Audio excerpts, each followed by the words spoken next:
presentations going on today. I happen to know both the presenters pretty well. One of them is Dr. Lieberman, who will be here just in a second. And then I'll be closing this up, talking about some online numbers and transitions and things that are happening with no contact. And I think you'll be very interested in some of the data and information that we'll be presenting. So with that, Warren Lieberman, or I love using the term Dr. Lieberman. It sounds so intense. So we'll just stick with that. So Dr. Lieberman's here, president of Veritec Solutions. Been working in and around Mr. Lieberman, Dr. Lieberman for a couple years now. We've had some good sit downs and chats and radio shows and gosh, presentations. I don't even know. I can't count all the things we've done together. It's been a lot of fun.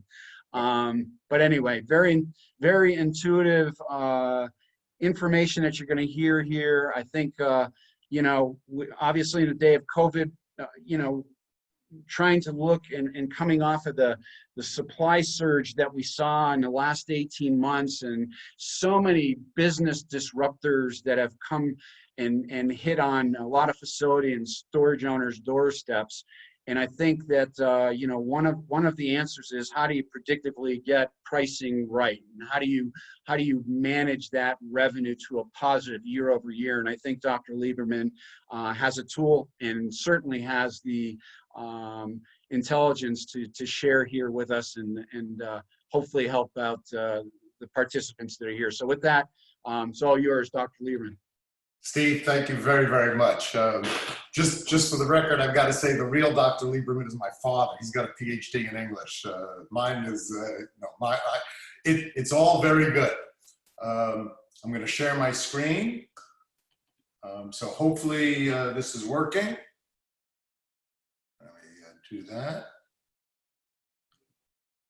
Oh.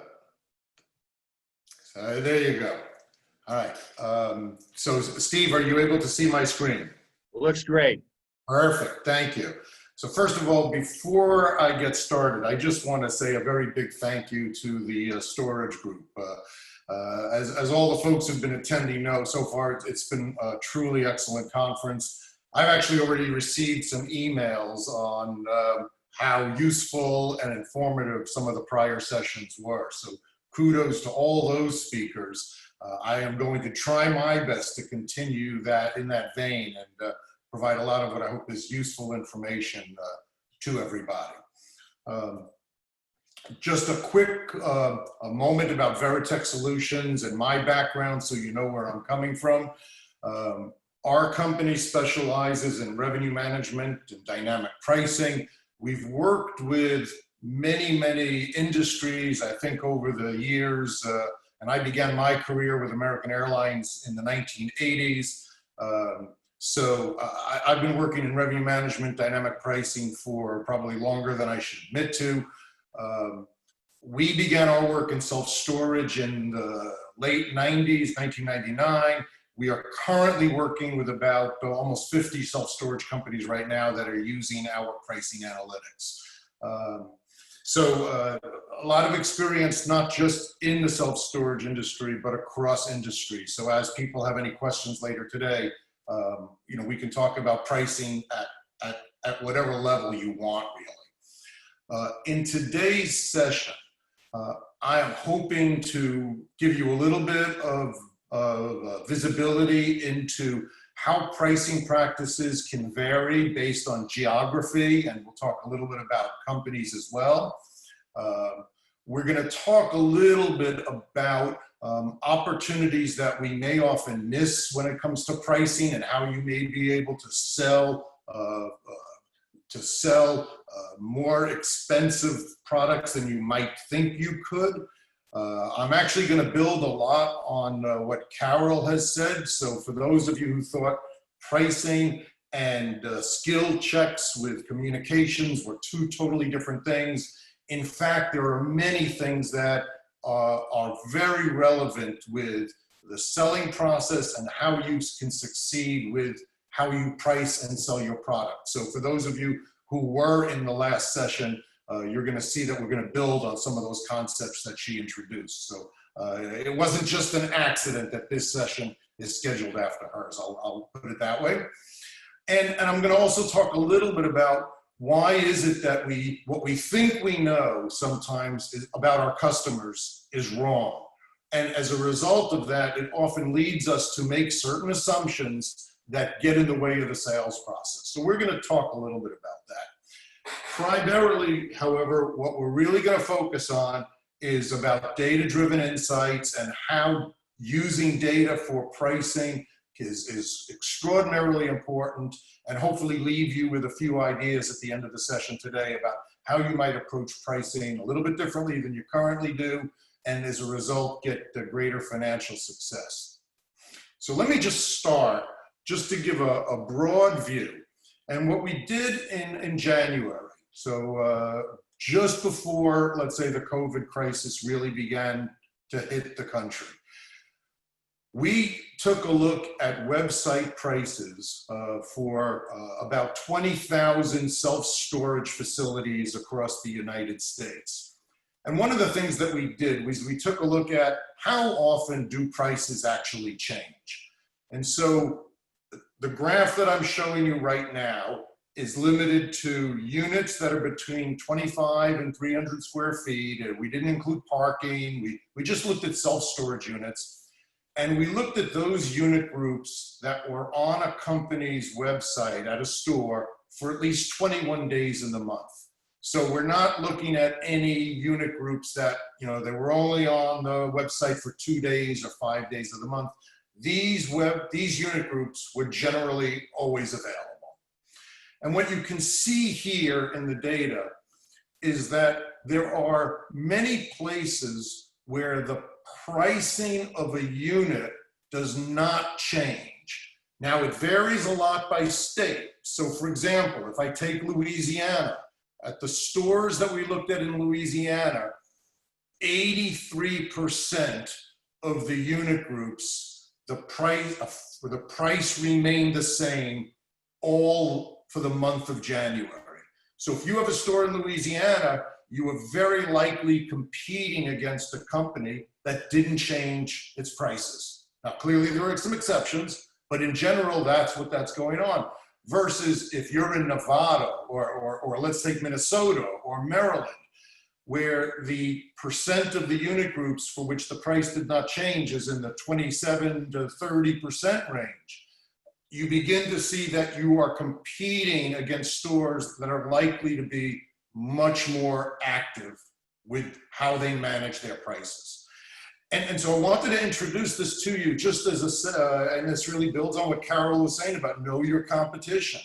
Depending on where you are competing, it's gonna have a very big impact on the type and the level of the type of active price management that your competitors are engaging, which will then translate to how do you need to price your product in terms of being competitive with prices. And then if we drill down just a little bit, when we looked at what was the extent to which prices changed for a unit group, and this particular slide just looks now at 100 square foot unit groups. Again, prices being posted for at least 21 days in the month for this. You can see that the amount of the price change can be very different.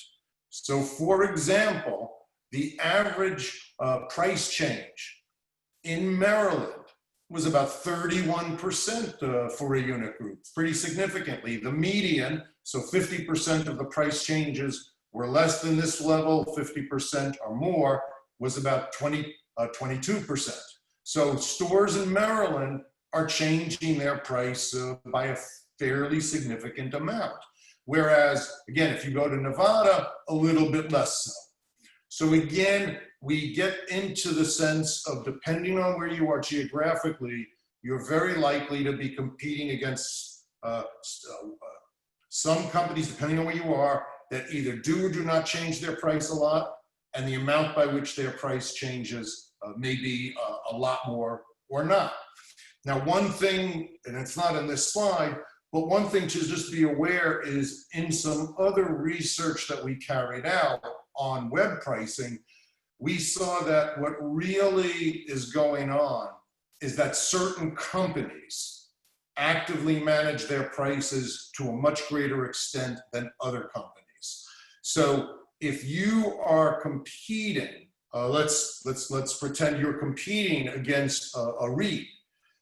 Even if you're in Louisiana, where prices generally don't change much, if you're competing, let's say here against REIT 3, and they tend to change their price a lot, that will affect what you need to be doing with your price and the way you're thinking about price. So in this situation, again, just drilling down another level, I just wanted to show you here that for Illinois and New York, we took a look in April. So this is kind of like where the shelter-in-place orders are still effective, but not as much as they were in mid-March. You can see that some companies were still very actively managing their prices. Again, you can see here that over the course of a week in Illinois, this particular company changed like 96% of its prices, whereas this REIT changed slightly less than half of their prices. 52% of their prices were not changed at all in Illinois.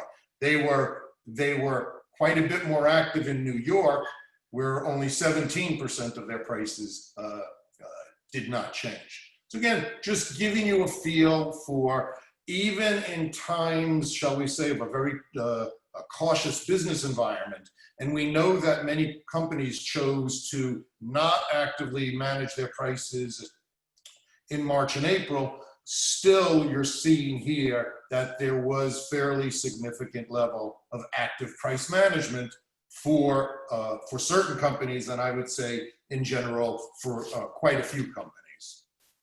Okay.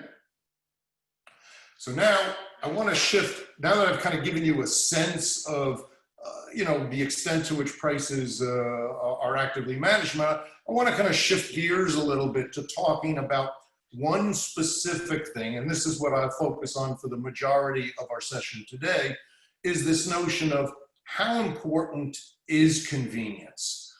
And I would contend that in the self-storage industry, many operators don't fully grasp yet the extent to which their customers will pay more for convenience, or at least they underestimate that. And I'm going to show you that in the data very soon. Now, just to be clear, I would argue that I think virtually all operators understand that customers will pay more for highly convenient units. So if we're talking about a multi-story facility, and you're talking units close to the elevator, close to the front of the store, near access points, maybe if it's a drive-up location, ones that allow for the easiest loading and unloading, I think in general, operators do understand that for that level of convenience, customers will pay more. And that is why the typical approach that many operators have is they will take their most convenient units in a unit group. So your 10 by 10 climate controlled units on the second or third floor of a building, the ones near the elevator, they will separate into a specific unit group that's different from the other 10 by 10 climate control on the same floor, and they will sell them at a different price point. That's the traditional way. But if you have, let's call it 100 of those 10 by 10 units, maybe you've separated 10 out, but you're pricing the other 90 at the same level. And so what I'm going to ask you today is, do you think customers will pay for some level, not a lot, but some level of convenience, meaning rather than going 3 turns from the elevator, will they pay more if they only have to go 2 turns from the elevator? And so what is some level of convenience worth? Now, before we talk about self-storage, I'm gonna want you to just think about this at a broader level. So airplanes, and I understand airplane travel is not what it used to be as of 6 months ago, but we know that people will pay more to sit in the front of the plane, even in economy. We know very well that in this situation, customers will pay more to sit in rows, 7, 8, 10, even if there wasn't any difference with the seat pitch, even if there wasn't any difference with the amount of room that they have between seats, they would pay a little bit more. But do you think and will customers pay more for an aisle seat in row 24 versus row 30? So will customers pay a little bit more just so they're sitting a little bit closer to the front of the plane or a little bit less further from the back? Just think about that for a moment. Similarly, in a cruise ship, we know that customers will pay more for a cabin in the middle of a ship, but will they pay more just to be a little closer to the middle of the ship? And finally, and this is a nice one, we know customers will pay more to be close to the action in an arena. Again, I understand this is all pre-COVID for the minute, and hopefully we will get back to post-COVID soon enough. But in an arena, will customers pay more, or how much more will they pay to sit in row 28 rather than in row 31, or in row 28 versus row 29? These are the very comparable things, I would say, towards what goes on in self-storage units when we talk about a unit that's only a little bit more convenient, and we can divide a little bit more convenient in a lot of different ways. So here's what we did. We took a look at rental transactions, okay? We only considered unit groups with at least 50 units. So we're only looking at unit groups that have a large number of units, and we excluded the 10 most conveniently located units in the unit group. So we were trying to understand this question of paying for a little bit of convenience. We're excluding the most convenient units, that is the 10 best units in a unit group of at least 50 or more units, and we're trying to answer what will customers pay more for just a little bit more convenience in that unit group. And for most operators, they do not price their units this way, right? And what we saw in January, looking across a range of companies that were willing to try to charge more for the slightly more convenient units, okay? We took a look and we saw for 4,009 rentals, so roughly 4,000 rentals, over 1,300 of the people that moved in were willing to pay more for just a little bit of convenience. And so 33%, in fact, were willing to, given the base rate, they would rather pay a little bit more to get a little bit closer either to the front or for something that they considered a little bit more convenient. And one of the ways I kind of have you want to think about this is we will often get a question about something like this. Oh, I have stores that are all drive-up facilities. It's no difference to drive to this unit or that unit. And now, if you remember earlier, I talked about we sometimes make assumptions about what our customers value, and we're wrong. So often when we're talking to an operator for the first time about a fully drive-up facility, we will get that objection or that concern that they can drive to any unit. What does it matter? And so what we often ask is something like the following. If you had 7 units available of the same size in your facility, and you said to somebody, for $99, you can have, I'm going to give you, you're going to rent one of these units and I'm going to assign you one of these units for $99. Or for $99.01, so 1 cent more, I'm going to let you choose which of these 7 units you move into. Think about your customers and think about, would your customers be willing to pay a penny so they can choose which one of those 7 units they move into?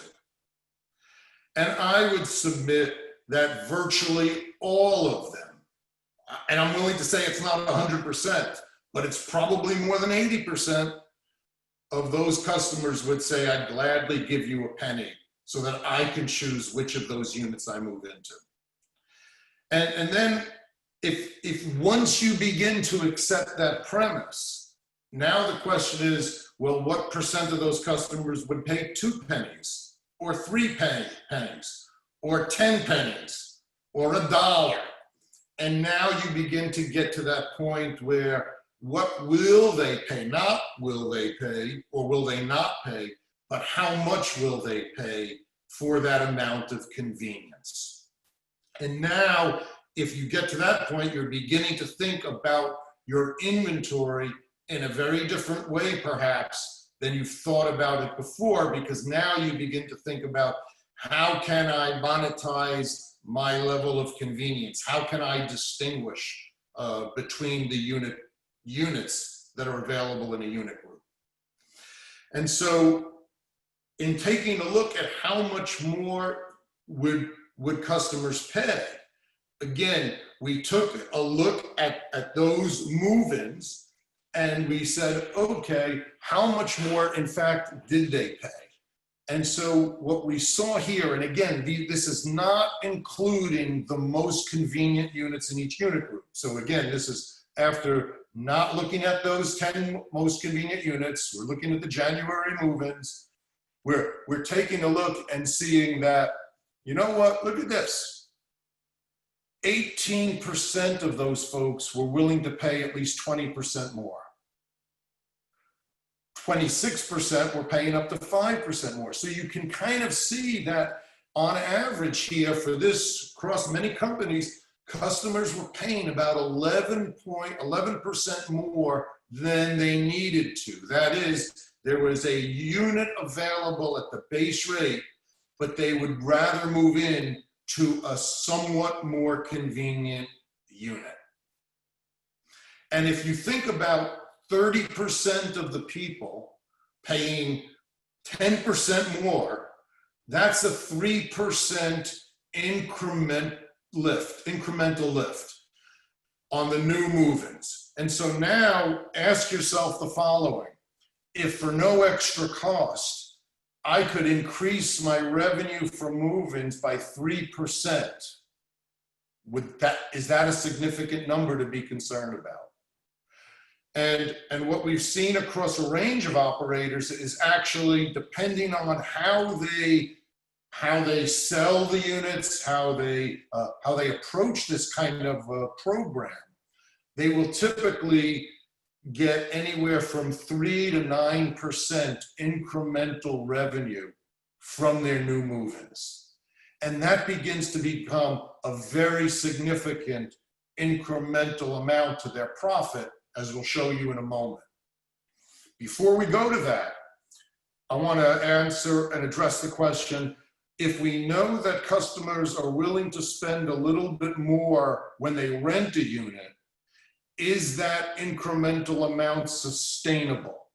That means as you go through your customers and they're there for a year and 2 years, can you continue to get higher rents from the folks who continue to rent slightly more convenient units? And as I'm about to show you, we believe that we are seeing lots of reasons to believe that the incremental revenue that you can get at time of move-in, in fact, is sustainable.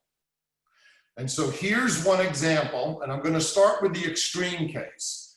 Here's one example that what we took a look at is what were people paying relative to the least convenient units in each unit group. And what you can see here is that with the least convenient units being the base level, here's one company that and this represents the bottom 25% of the units in terms of convenience. Okay. We then took a look at the next level of 25%. So the units that were slightly more convenient than these, but still not all that convenient, this company was getting about a 10% premium from those renters after they had been through 1 or 2 rent increases. For the convenient units, which is defined as from the 25% to the 50% most convenient units, they were getting about 35% premium.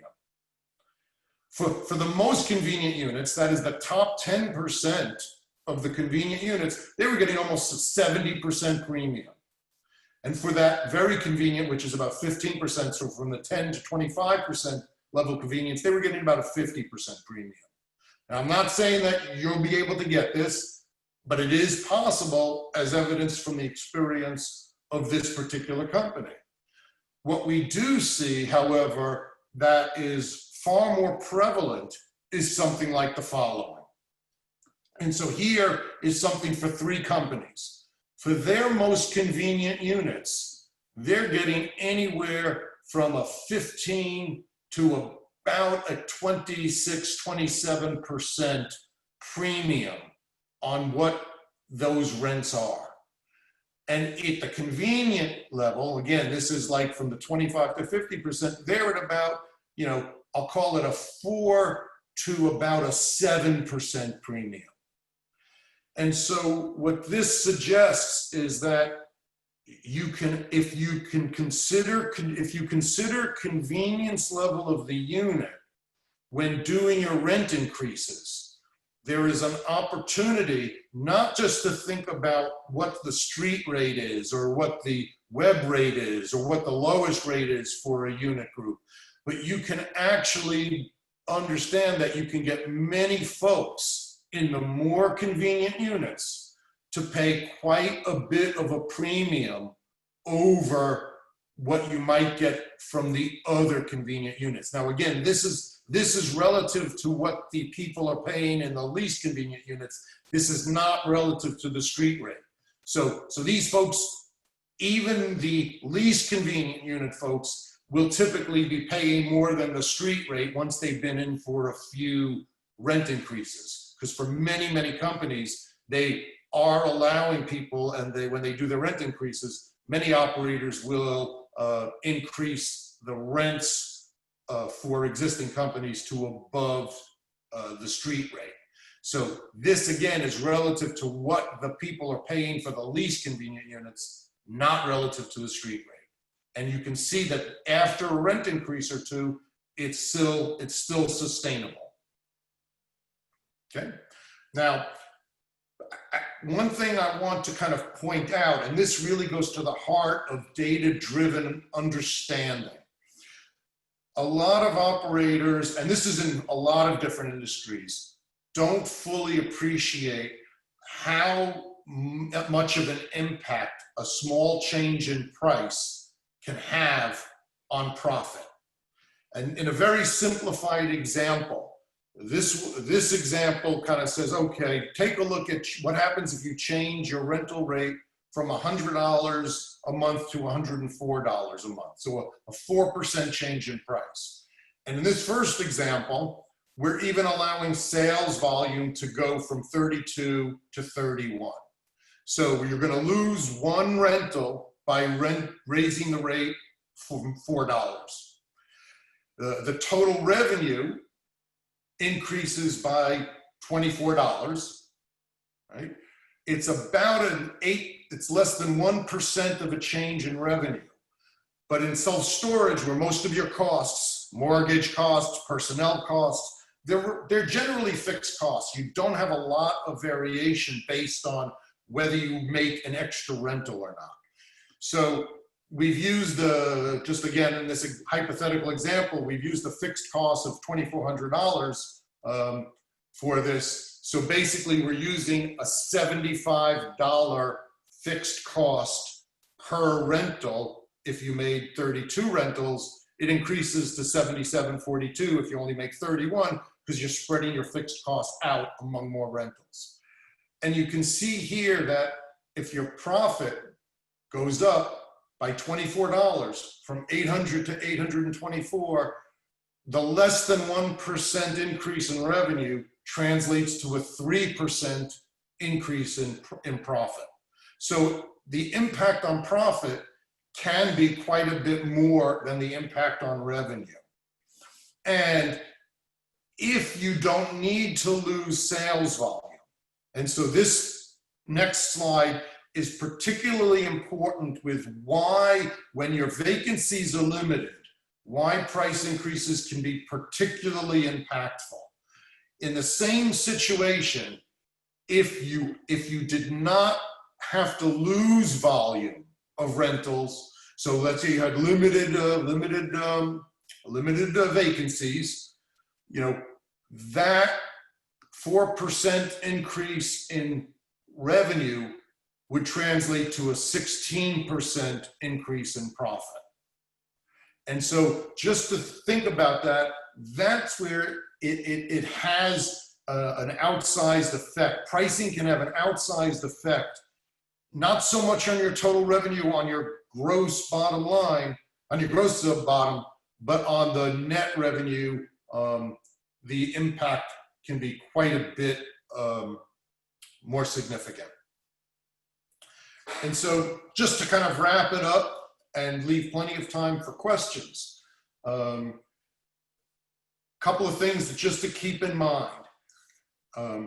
If your demand for the store is affected by what your competitors are doing, you really do need to know your competition. As we said, it can be very different geographically. It will depend even on who your specific competitors are. So knowing your competition can be very important from a pricing perspective if the demand for your store is affected by what your competitors charge. And I believe that's true for many. It's not true for all stores, but for many stores, what your competitors do will have some impact on your demand. All right? Just keep in mind that those companies that actively manage their prices continue to do so even when the business environment changes. We've seen that. We've looked at this over many periods of time, and again, the last few months, it's been a particularly interesting time. And it's obviously, it's a very difficult time for many people. It's been a very interesting time on the pricing side to see how companies will they still actively manage their prices, and many continue to do so. I want you to kind of go away with, again, think about what your customers are willing to pay. Think about how they may view that. Again, just a little example. We had one story where when the store manager was bringing one of their customers to a unit that was towards the back, they happened to see a unit that was towards the front that was available. And the customer asked the store manager, well, can I just have that one? And the store manager said, well, yes, but that one's a bit more expensive. I didn't know that you'd want it. And the customer said, not want it? How much more is it? And they said, it's about $15, $20 a month. And the customer said, I'm paying people to move my stuff.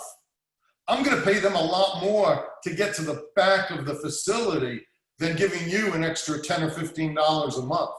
So yes, I'd like that unit.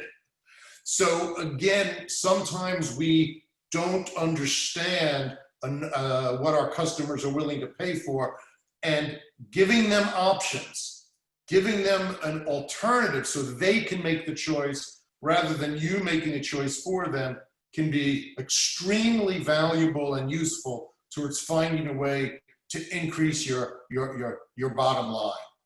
And finally, I just want to remind you that small price changes can have a significant impact on profit. So if you are looking at your gross revenue and thinking about that, you are likely missing a number of opportunities to generate a little bit more revenue because you may underestimate the impact on that, on the profit that a small change in price will have. So one of the things that is eminently true in pricing, it's all about the data. It's very difficult to fully understand the impact of a small price change on your revenue and especially profit if you don't have the right metrics to understand that impact. And so we really push our clients and operators to think about the data so that you can have the metrics to understand, does this price change, did it lead to more demand? Did it lead to more profit? Understanding as much as you can about that. And with that, I will say thank you very much, Steve. If we've got questions, delighted to answer anything that's come through. Oh yeah, you got a few questions coming in here for sure. Okay, so we've got about 12 minutes here. So if anybody's got a question, please get it in the queue so we can get that over to Warren. So Warren, David, this kind of almost segues perfectly into your closing story. David says, I apologize if this is a strange question. I'm thinking of this from the point of view of a potential renter. Is there any data or idea how this type of adaptive pricing is perceived and received by tenants? I can picture several renters I've had the pleasure, and he kind of connotates pleasure, to meet who would react very skeptically. The term penny pinching comes to mind, especially with the few important tenants who regularly rent multiple units. Does adaptive pricing have any negative effect on company image? So a lot in there. Yep.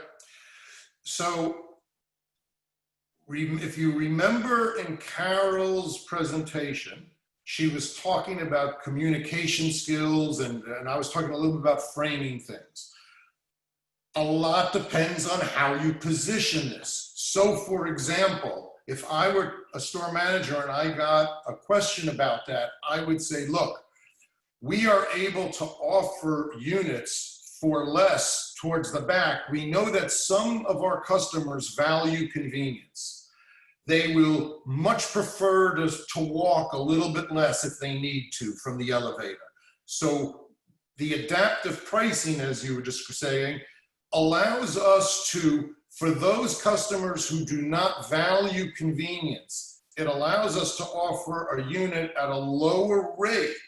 And then the ones for the customers who do value convenience, because we've priced them, they're not going to simply be taken by the people who don't really, the customers who don't value convenience. So the way, at one level, you could, I'll give you again a little bit of a simplified example. Suppose you had two units right next to each other. One was $100, the other one is $107. Somebody says, that's nuts. Why are these two units different price? They're at the same place in the store. Why were you doing this? And my answer would simply be, believe it or not, there are some customers for whom walking an additional 20 feet is something they don't want to do. So by pricing this one a little bit higher, most of our customers will take the one for $100 instead of $107. It's a great deal for them. But if somebody has that desire not to walk, we have that unit for them. And that way we enable ourselves to ensure that we are best meeting what our customers want. Okay, we've got a question from Belinda, and maybe you've got some data or some reinforcing information on answering this, but she's asking, how often can you change prices on your tenants without losing them? Should you keep the rates the same for 12 months on current tenants? Wonderful question. Rent increases, I did not talk a lot about that, but let me talk a little bit about best practices. In our experience, and I don't want to say this is true for everything, but I would say this is likely true for many, many operators. We find that after somebody moves in, generally it's best to give them their first rent increase at about 7 to 9 months after they move in. If you give it to them 3, 4, 5 months after they move in, the move out rate will be much higher. People feel that they're getting their rent increased a little bit too quickly. But if you wait to about 7 months, and 6 you might get away with, but 7, 8, or 9 months, that seems to be much better than waiting till 12 months, because you'll get more people paying a little bit higher rent for a few extra months. And it doesn't seem to affect the move out likelihood. We then see that we like to have rents raised, I'll say, rather than every 12 months, every 11 months. It doesn't seem to change the move out likelihood, and it begins to move people around the year. They're not getting the rent increase at the same, if it's in the fall season, for example, maybe your rents are going down, you'll be a little less aggressive. You get to move folks around during the year, especially as they're staying for several years. So I kind of say, just for ease, 7-11 is a wonderful policy. 7 months for the first rent increase, 11 for all subsequent, but there are variations on that. We've done a number of studies that look of likelihood of moving out after a rent increase, and what we've seen, generally speaking, is that that type of policy seems to work very well. Okay, we got a question here from Beth. She says, first of all, thank you very much for this information. We have 2 facilities that have attracted a problem tenancy. Many break-ins and unsavory tenants who scare away good tenants. We discovered our competitors had raised their prices significantly higher than ours and suspect that they are using them to channel the undesirable customers our way. I have increased our pricing and our occupancy is increasing, but the owner is concerned the higher prices will hurt us long term. What are your thoughts? So I'll say a couple of things. First of all, we've actually seen some places where people will pay more to be on a higher floor than on the first level. Normally that's not true, but we've seen some places where people will pay to be higher up for safety reasons. And that almost sounds like that might be one of the situations that Beth is in. I think that this is one of those places where most owners are often focused, in my mind, on certain statistics that have been legacy accepted statistics in the industry, and they're not very good for actually understanding profitability. And this can actually be with GPR. Sometimes it's not a very good measure. Revenue, it's not a good measure. This is where I would say what I was trying to say earlier about it becomes extremely valuable if you can kind of show something about the level of profit. So in this situation, it may not just be revenue and net revenue, but it's net revenue after the costs of the rental, but to the extent that you were incurring any costs due to break-ins or other issues, try to make sure you include that when you're providing or talking to your owners and looking at the net of where you are. Try to relate those costs that might otherwise have been ignored when you're showing that you're in a better profit position. I hope that makes sense. And obviously, if any of these folks would like to talk to me more at length and go through this stuff, Steve, more than happy to do that subsequent to this session. Absolutely, and we know that for a fact as well. So, absolutely. So we've got about 4 minutes. I've got a couple more questions here for you. One from Richard. He says he's asking, does Veritec work with a facilities operating system, or do you come in and just give the facility owner a current snapshot at the time of your study? Also, do you take into consideration all the facilities competitors within the facilities dynamic area? Yep. We actually, our company offers a revenue management and dynamic pricing system. It's integrated with about 4 of the property management systems. We're actually working on a 5th integration right now. So we tend to work with multi-store portfolios where we will provide them with pricing software and analytics to essentially compete more effectively, help them raise revenues and profits. All of the pricing, the obtaining of pricing from your competitors, we have all of that integrated into our software, so you don't have to do manual data collections. We can go out and we can get that from the websites directly.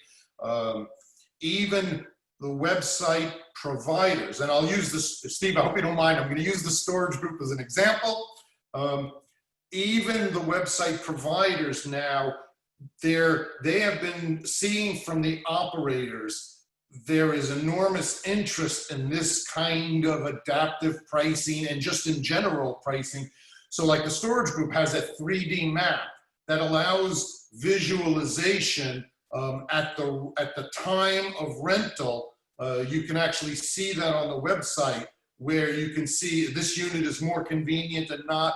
And so they're beginning to bring some of these elements of the adaptive pricing onto the website in some very creative ways. Again, didn't really have time to talk about that today, but I would simply say the industry is beginning to change, and it's going to undergo, I believe, a very rapid evolution, especially now as contactless rentals are becoming more important. There's going to be a lot of creativity you're going to see over the next year or two in terms of electronics and internet availability and stuff. So again, going back to the question, I would say we work with companies not just as an initial study, but we actually work with them on an ongoing basis to try to help them increase their revenues and profits through improved pricing.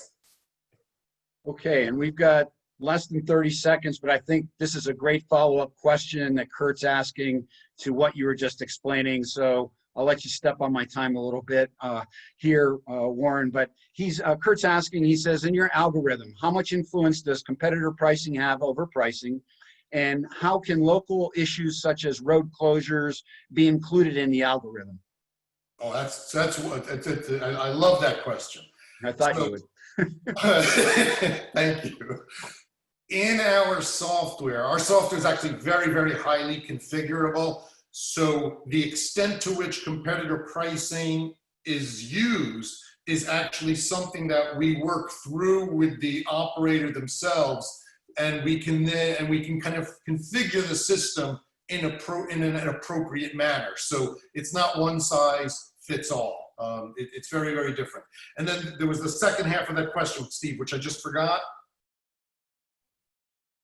Yeah, well, it was the first part, which she's talking about how much influence does competitor pricing have over the pricing?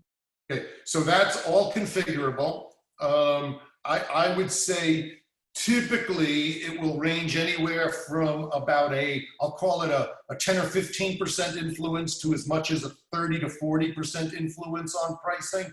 Again, there probably are some stores that, or portfolios that want to be even more extreme at either end, but for the bulk of companies, it's somewhere in that 15 to 35, 40% level of importance. Okay, awesome.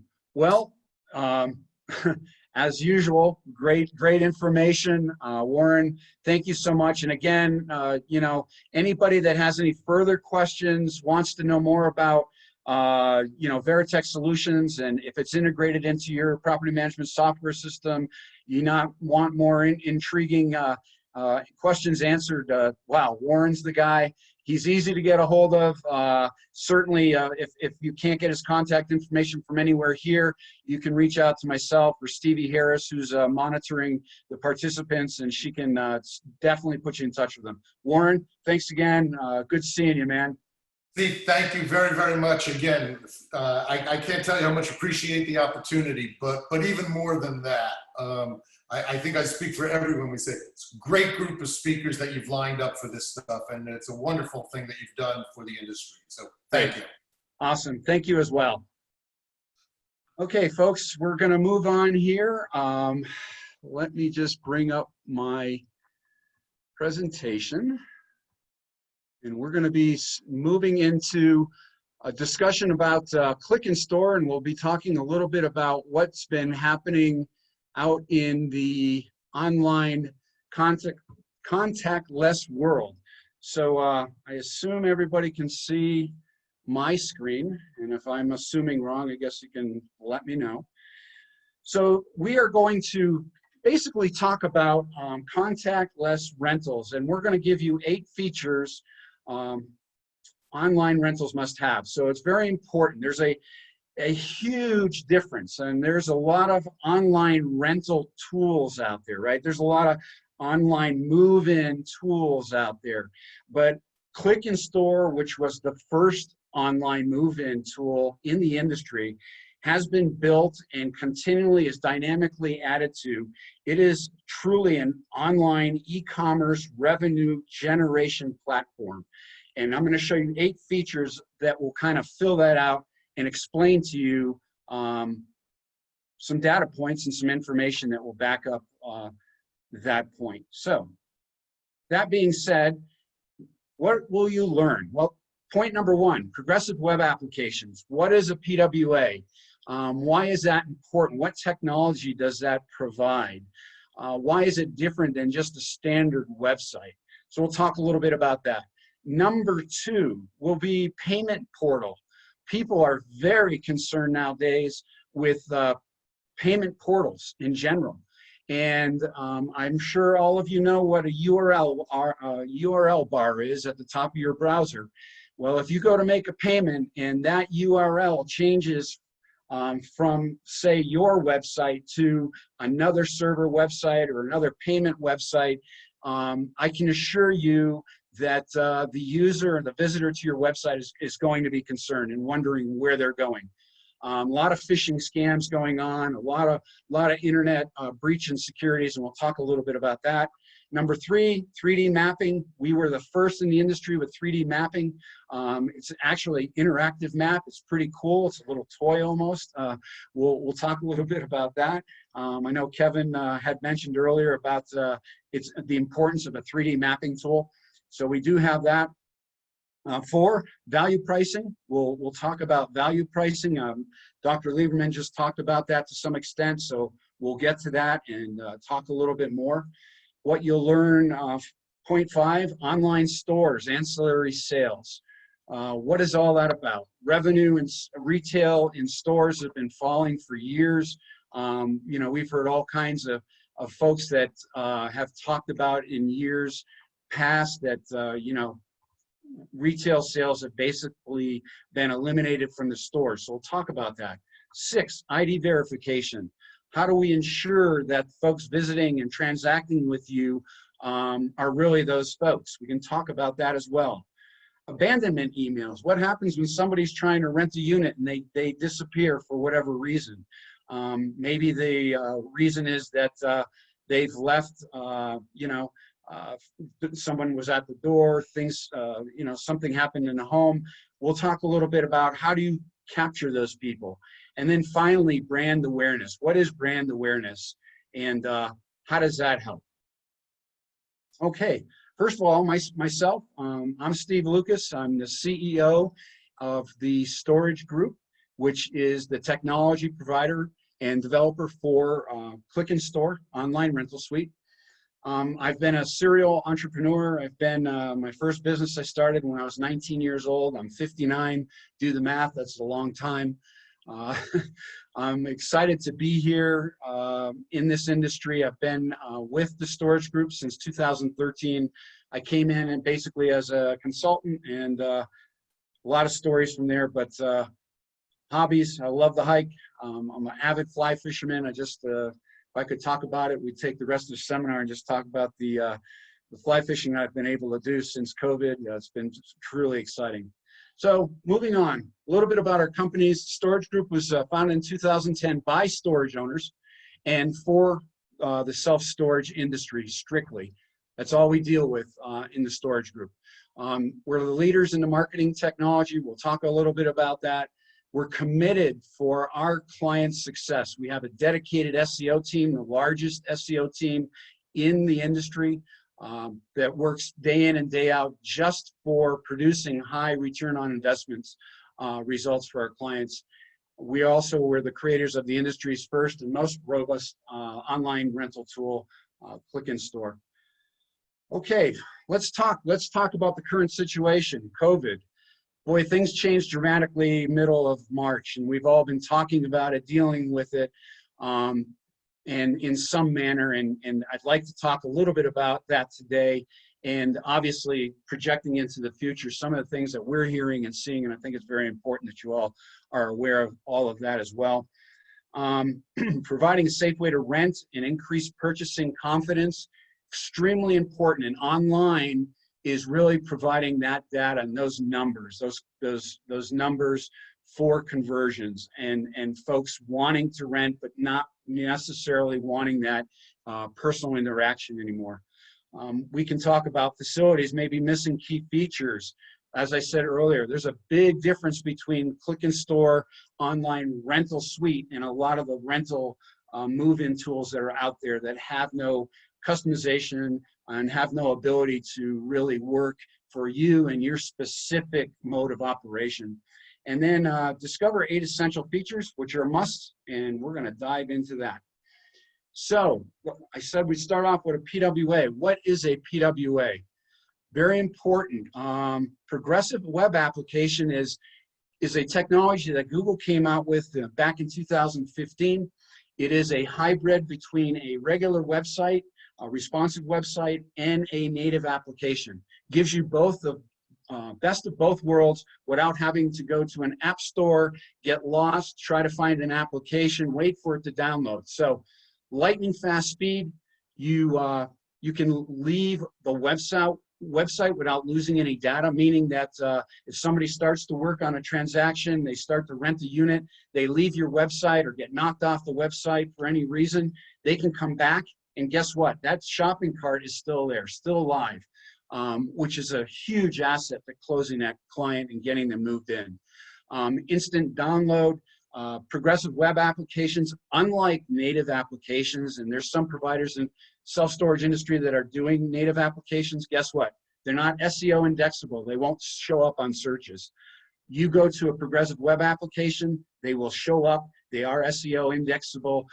Google does crawl those and does know what they are and will present them in a search index.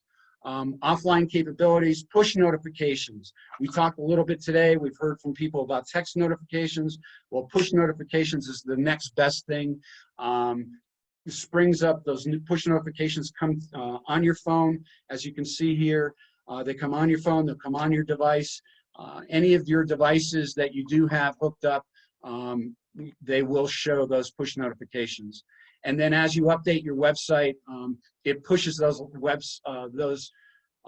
updates live to your website. You don't need to go through Apple or Google Play Store to get an application updated and hope that your tenants get that update.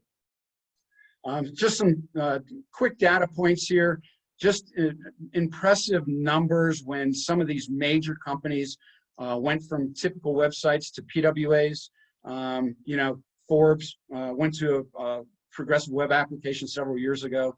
Loads in 2.5 seconds compared to the 6.5 they used to have. Their impressions went up 10%. You can do the math, it's huge. Pinterest also went to a PWA. Their core engagements increased by 60%. I could go on and on with the data for PWAs, but it's huge. Key features, some expected results of switching to business. PWA include up 70% increase in mobile traffic. So PWAs do deliver that mobile traffic in a huge number. You can expect a 15-fold improvement in load and installation speed, roughly 50% increase in conversions, and a 3-fold increase in engagement with customers because it's a lot easier, user-friendly experience. Avoid mistrust. Many online rental tools take the renter to another company's web portal for payment. Again, that's something to be aware of. If your website, when someone pays is going to another URL, that generally will trigger some concern, may bounce people off. They may not want to make a payment. They may look for a more convenient facility that offers a more secure payment. Causes confusions, concerns for the rental. So definitely want to look towards something to get away from that. Key features of the payment portal within Click and Store and our progressive web application is it provides branded to your facility. So everything that with the move-in tool, with Click and Store, will show your brand. No other brand, no other colors, no other logos. It's all customized to fit your branding and your website. The bill pay does not redirect, as we just talked about. Customers stay on your website, and it's simply a very easy e-commerce way to do business. 3D mapping, which we talked a little bit about today. We also talked a little bit about value pricing, and the screen I'm showing you is our way inside of Click and Store using a 3D map to show units available.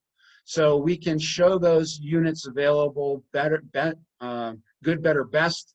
We have the ability to show the location of the unit in a 3D model. So if there's multiple stories, we can show that. We can show how close it is to an exit, entry points. You know, if you have camera locations that you put into your property management software, we can show those.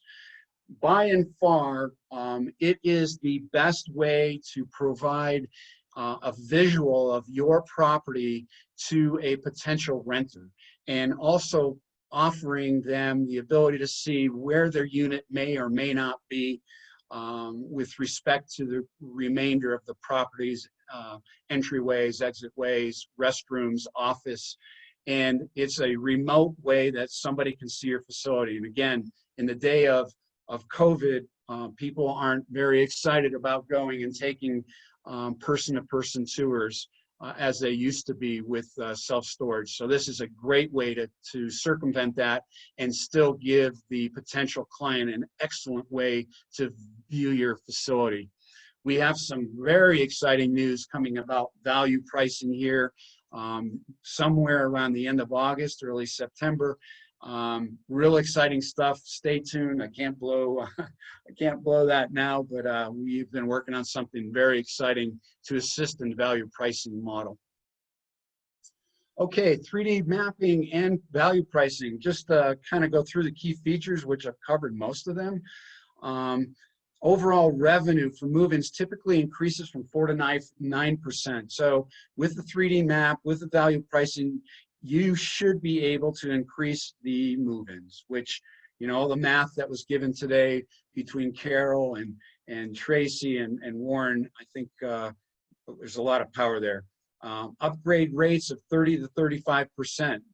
There was a question earlier, somebody was asking about the ability or psychology of someone wanting a better unit placement inside the facility. And typically the upgrade rates, as Warren mentioned, one of his stories, 30 to 35% are common. So pretty important information and data there to support what everybody's been talking about today. Importance of ancillary sales online. So I mentioned earlier how retail sales, boxes, locks, you know, wrap, all of that has been falling for years. And I've been talking to facility owners for 5 years that have said, how do we start to get some juice to get our retail sales back up? And so obviously putting the retail sales in an e-commerce tool such as Click and Store that's right in the flow of somebody renting from you, selecting a unit, renting from you, picking a tenant insurance, which we offer that ability, and then moving them into, hey, do you want some boxes and locks? And actually pulling that pricing and those inventory items from your property management software, including it in the e-transaction. And when your new renter is filling out the lease and putting in their credit card information, not only have they rented from you, they've purchased their tenant insurance, now they've also helped in your retail sales and revenue boost there by buying some boxes and locks. And we have facilities that are either putting those out front for people to pick up if they have to actually physically sign the lease, or they're placing them actually in the unit. So when the renters move in, they have the ability to just pick those up. It's huge, and we have developed that ability, and we've been offering that now for a better part of 8 months, and it's been huge. The stores and facilities that have been using this are seeing a real boost in the retail sales. So real good. Online sales expected to jump 18% this year due to COVID. So probably would be a good idea to take advantage of that. And again, we have the ability for you to do that through the Click and Store product line. Also, more than 6 out of every 10 shopping journeys begin online with Google. So again, back up to the progressive web application. We get you indexable, searchable with our Pinnacle website. From there, we move your potential or your visitor to your website. We move them into a shopping e-commerce experience through Click and Store that is just amazing. The flow, the ease of operation, the shopping cart, everything that they're used to and that we're all used to, either buying from Amazon or buying from Best Buy online or Walmart online. Our shopping experience and our e-commerce piece is the best and the closest that you'll get to the known e-shopping user experience in the self-storage industry. Okay, don't settle for lost profits. Huge, right? Online rental process should mimic a one-stop shop. And that's exactly what we've been talking about here for the last few minutes. Providing tenants with a convenience and helpful customer service. Very, very good experience. We are bringing online actually we're partnering here very shortly with Tron. We will be having a chat and a call experience or support experience that will be right in line with the Click and Store experience. So we will be the first online rental tool that will actually have an online backup for help and support as people may need some questions answered. So be looking for that shortly. Companies realize customers are purchasing products online and mobile, and we just aim to do the best that we possibly can in this industry with Click and Store. Online store key features: make your rental tool work harder for you. We've been talking about that. Take advantage of the ancillary income generation. Why not? And obviously, we showing you a screenshot from Click and Store. This is the shopping cart, which we call it the shopping cart. It's not just renting a unit. This is a full e-commerce experience. And you'll see as the cart starts to populate here on the right-hand side how that works. Very unique, very exciting. Online rentals and identity fraud. Well, we've been talking about that a little bit, and we've heard a lot about how that's very concerning. And so what have we done to help with that? Well, one of the main parts that we've done is the progressive web application is a very secure platform for doing e-commerce. I showed you some stats earlier, some of the e-commerce providers, Fortune 500, Fortune 1000 companies that have moved to progressive web applications. Google specifically has, when they developed the PWA, specifically made them a more safe environment for e-commerce transactions. So with that, the online rentals can be in an area of risk, which we all know of. There's been 3.2 million identity theft and fraud reports received last year, and this year it's absolutely through the roof. 20% of those fraud complaints were related to identity theft. And how to verify a new tenant. How do we verify a new tenant? How do you make sure that this tenant is a good person, or more or less, is this the real person that you're dealing with?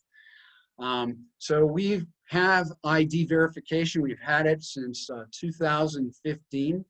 And basically, it's an add-on to the Click and Store e-commerce experience. It happens in the background.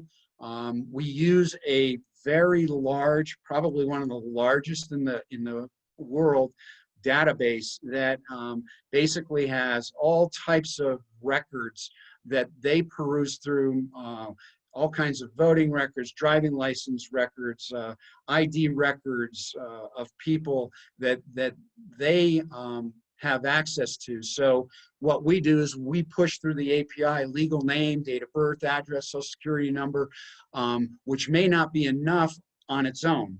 But what we do is we push that through that ID verification database.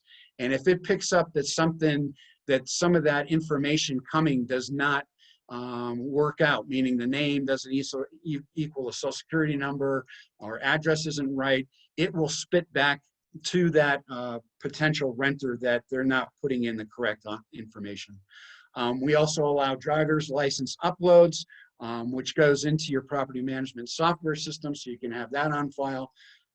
Yeah, just whatever we can do to help make a more secure environment, we have been doing for a number of years, and we can share more of that with you on a one-on-one demo if you'd be interested. But more on the ID key verification and key features.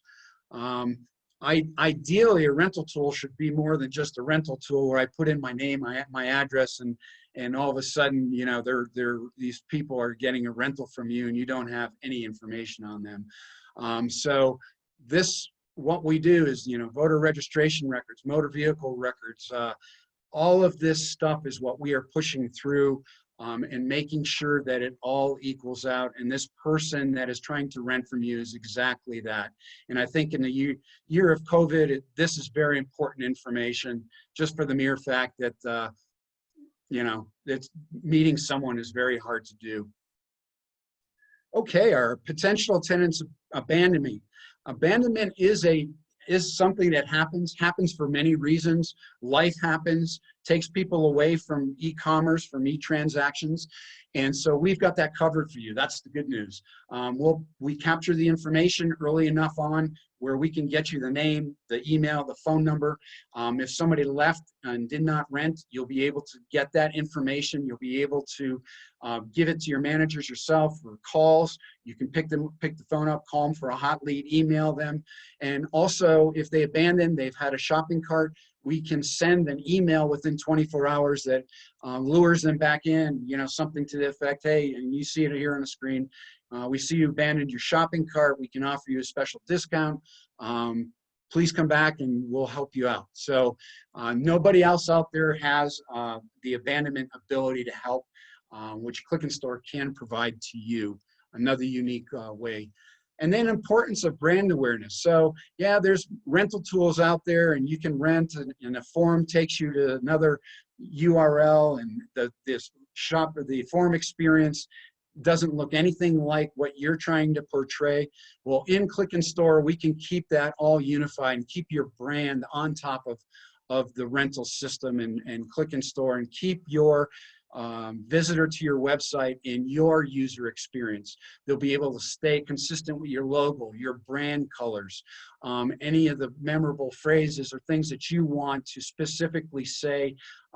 We can keep all of that unified using a Click and Store customizable suite, rental suite. Also, some information here at the bottom. Using a signature color can increase brand recognition by 80%. Huge. If you're sending somebody off to another property management software provider that's popping up their colors, their brand, it's not going to do you any good. You're losing that 80% of recognition. Presenting a brand consistently across all platforms can increase revenue, 23%. Huge number. Email rental confirmation should be consistent with the facility brand. That's where we're going to go next. This is how we keep your brand exposure beyond just your website. So when somebody does rent from you, they do get an email, and the email is such as you see on the screen. It has your brand. It has the transaction information, so gate code access, office hours, all the information that they should really get up front. And here's an expanded version. So your company logo, colors. This is an email that comes from our system to your renter. And you'll also be able to get copies of this to your managers so they know, to yourself if you want. The customer reviews are there. So the renter can automatically click into your social media and leave a review. They can see further reviews that other folks have left. The next is the next half of the email. It shows your information over on the left-hand side, so they know who they're dealing with. That didn't get lost. Facility name, the hours, and then obviously the tenant information, what they purchased, and what they're committed to, along with a copy at the bottom part actually has a copy of the lease and terms and conditions that they've agreed to. So huge. Yeah, so I've got less than 5 minutes here to go. Well, no, 25, a little bit more, but I'm coming down to the close of my information. I've gone kind of fast because I wanted to make sure I got it all in. But again, why Click and Store? Online rental suite, bill pay does not redirect. We talked about the progressive web applications, how important that is. Push notifications coming to someone's phone if you've got maintenance scheduled or you know, certain things that are happening at the facility, events, anything like that. You can push that information out, arrives right on the phone, screen of the phone or the computer. Abandonment reports, so within the hour, plus all the other abandonment features we have, which are absolutely huge. And again, first of its kind, nobody else has those abandonment reports, shopping cart abandonment, coupons, none of that. And it's just such a benefit. If you're going to do online rentals, do it in a manner that Amazon's doing it. Do it in a manner that Target's doing it. I mean, why would you do it any differently? Why would you lose out on aspects that they all have that no other rental tool in self-storage has? 3D pricing map. Again, we heard about the importance of maps and ways of calculating what fits in a unit. Well, we above and beyond our 3D value pricing map, we also have 3D calculator.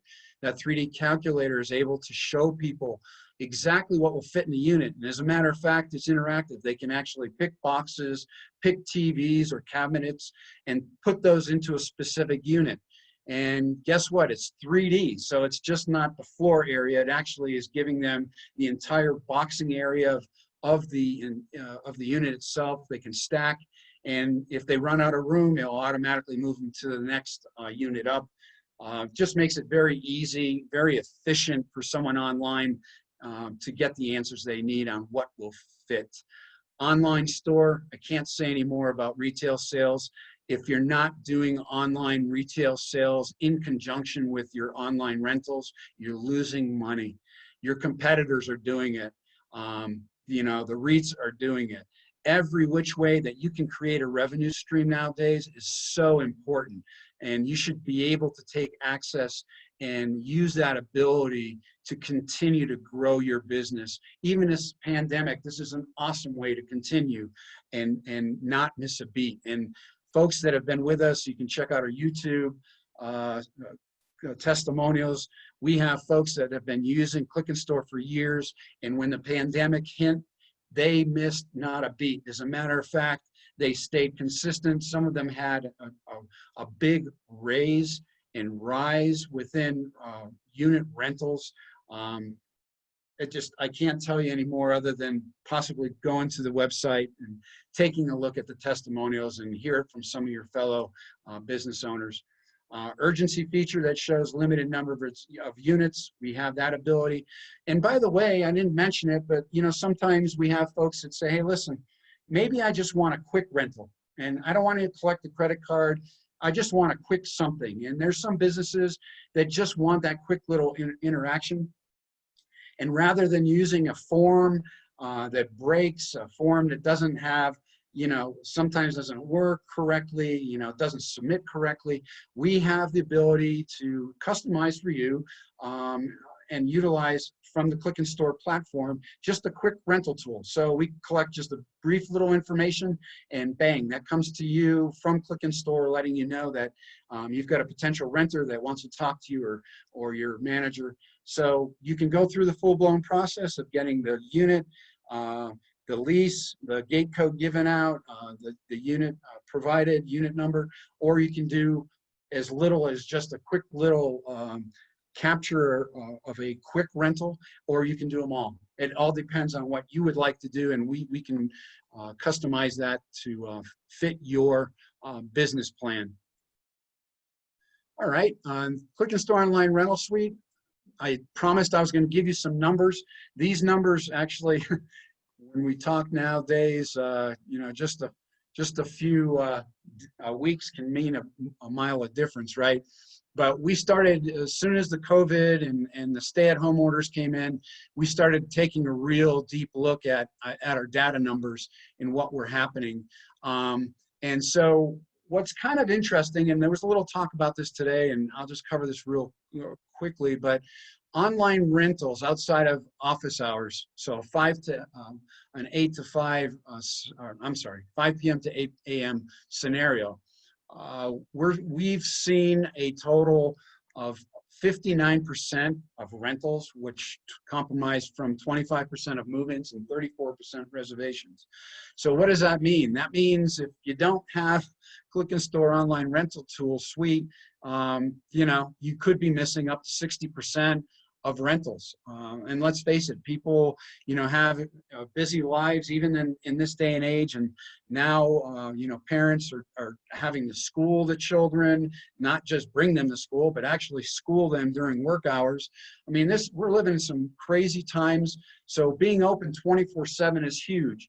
And having that ability to be 24/7 with Click and Store it will give you that ability. The other side of this equation, and I've talked about this at some shows because I've had managers come up to me and say, yeah, but you know what? You guys are putting me out of job. You've got this online rental tool, and you know, people are renting during hours that maybe they should come in and visit me. Now, obviously pre-COVID, but here's the answer to that is a manager, and I would always say, well, what other duties do you have? And a manager would obviously go right to the point of, well, I've got to do lock checks, I've got to get out, I've got to do, you know, clean the front, you know, I'm mowing and trimming the yard a few times a week, and they go through this whole list of stuff that they have to do. And I said, well, geez, what happens if some of these people decide to move in online and you now have an extra hour a day? What would that mean to you? Oh my gosh, Steve, that would be the greatest thing. So it creates an efficiency. So it's a win-win, right? It's a win-win. What we saw in the first 6 to 8 weeks of COVID was an 83% year-over-year increase in rentals. 83%, absolutely phenomenal. And it's I mean, mid-February to mid-April, and we don't have anything further than that because we put this presentation together a little ways back. But mid-February to mid-April, move-ins have more than doubled in Click and Store. Just in a few months, a few weeks, right? And so obviously, it just reinforces, the data reinforces what everybody has been talking about all day and yesterday. Everything's moving to online. So if you're not online, you really need to look at how to get there. And if how to get there is a little scary, then I can tell you this, is Jill Baker, myself, any of my support team, we all work in self-storage and only self-storage. And our concern and what we want to do for you is what you need. So you tell us what concerns you. We'll go over the ins and outs, the pros and cons, and then you make the decision on what parts of Click and Store will work or not work for you. And guess what? That's the biggest advantage you have in coming to the storage group for this solution, is that we have the most robust, highly customizable online rental suite in the industry. And you decide what you want to use and what will be best for your client and your client experience. That's all I have for today. I'm going to throw up one other slide right here. And this is This is Jill. This is Jill's our director of sales. She's also been here since 2015. We have a click and store 50% off our setup. So if you want to talk to her, we give free demos, walk you through some of the customizable pieces that we have that you can turn on and off and see what works. I don't see any open questions. I'm more than happy to answer any questions that anyone might have. If you want to throw them in the question and answer box, I'll be more than happy to do that.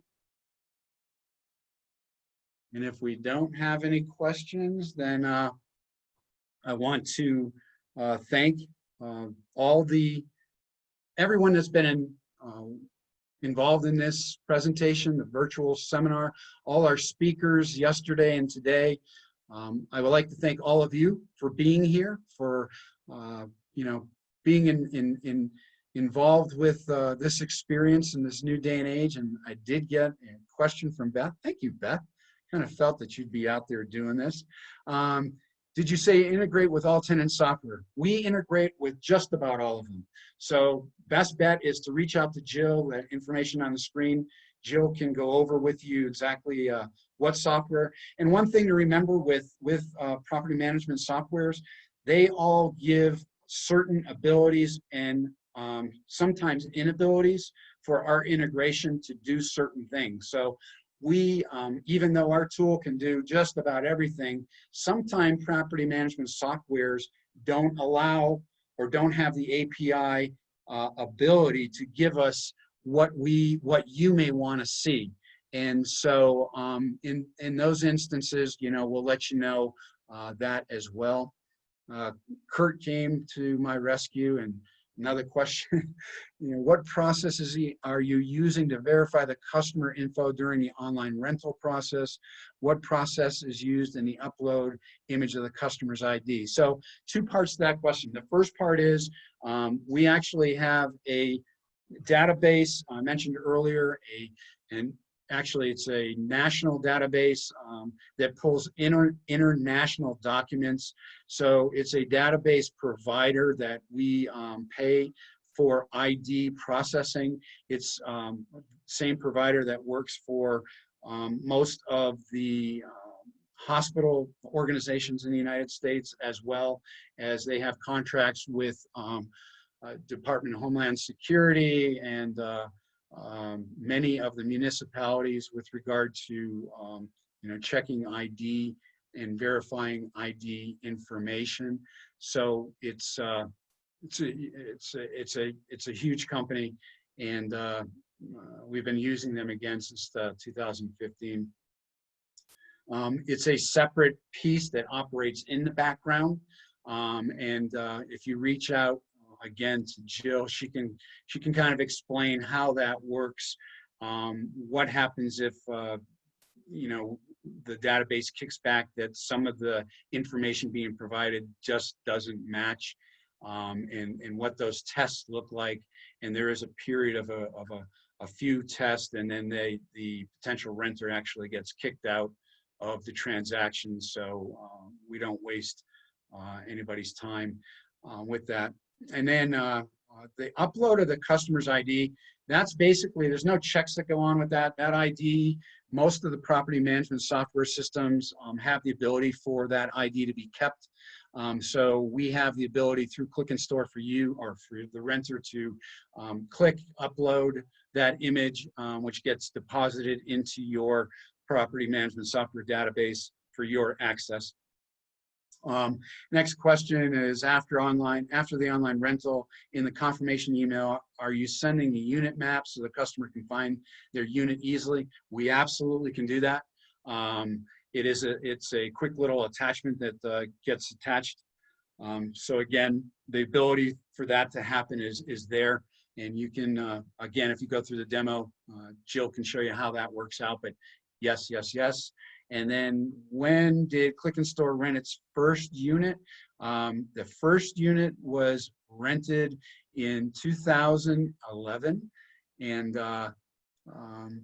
yes, I think that was I think somebody was playing with me on that question, but Yeah, we've been doing this for a long time. We're in our 10th year anniversary as a company, and click and store transactions and you know, the folks that have used us and the payment transactions and rentals that we've processed are, you know, in the millions over that period of time. So we definitely have the experience.